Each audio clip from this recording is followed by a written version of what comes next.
anything that I experience beforehand. It's really meaningful to me when students tell me not only how much they've been helped academically and with the act of writing specifically, but I am moved by how much they say other areas of their life has improved. I could talk about just reading response journals, which I implement as part of the coursework in all of my classes, not just writing in the brain. Very recently, I just talked with my students for a little while about how it went, and what I hear most often is, to be honest, my true goal with all of this.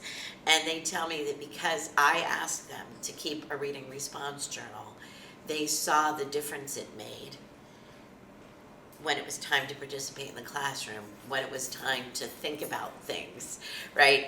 And they started implementing writing into other classes that they took. And even if they didn't do that, they do feel that writing other assignments, even for other courses, has become easier because they're doing so much writing. So there's an adage that you may have heard of. Many writers talk about it as writing as priming the pump. And people mean that in two ways, that it's okay to splash a little out when you're first pumping. Some of that stuff that first comes out is bad, and you have to get past that water with the sediment in it. So some people believe that, use that metaphor, priming the pump, to illustrate how we need a little bit of a warm-up sometimes when we're writing. But priming the well is also used to illustrate that when the well is primed, the water flows easily. Simply said, the more you write, the more you write, the easier the words come. And I will tell you that I have never had a student say that isn't true. They all agree that that has happened for them. And I just really would love to tell you this little anecdote. Several years ago, I had a student who wrote an essay about wanting an Oreo cake for his birthday cake. And his parents were in a volatile relationship. They actually did end up with a divorce, but when he was young, they were still together, and he said it seemed like their conflict was always at its peak around his birthday, and he never got that Oreo birthday cake. His essay was so well written that a few of the students in the class got teary-eyed after reading it, and it was something we kind of all talked about. This particular class, it was an intro creative writing. They really bonded and worked well together and walked that beautiful and difficult line of supporting one another but still giving each other constructive criticism. And I have never done this before or since, but I went to a bakery and got an Oreo cake and had them write "pump the keg" on it.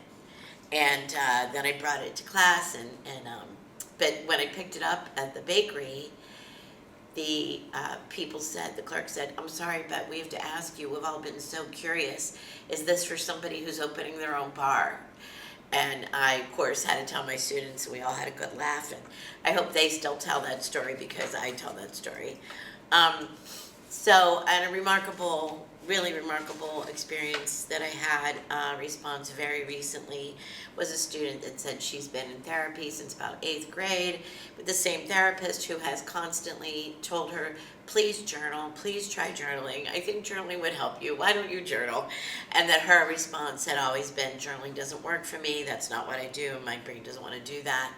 But then being asked to keep the reading response journal for our class made writing feel more natural and organic for her. And she now credited some advancements she's made in her own therapy to the act of journaling, and credits that to writing the reading response journal. So it was quite a moment for me. I have to tell you, it even sort of stopped the class. Everybody was really moved that she said it had made such a big impact on her life. I did something also that I never do and said, can I give you a hug? She stood right up with her arms like this, and the whole class loved it. It was another moment that I hope it felt like it was going to be a moment that the students will remember and will tell their friends and family about. So those two stories are probably my most extreme results, in positive, beautiful ways, and they didn't have a place in the book. So thank you for letting me share them with you now. Another really common story I hear is how they used to journal in middle school or high school, and they stopped for whatever reason, life getting in the way.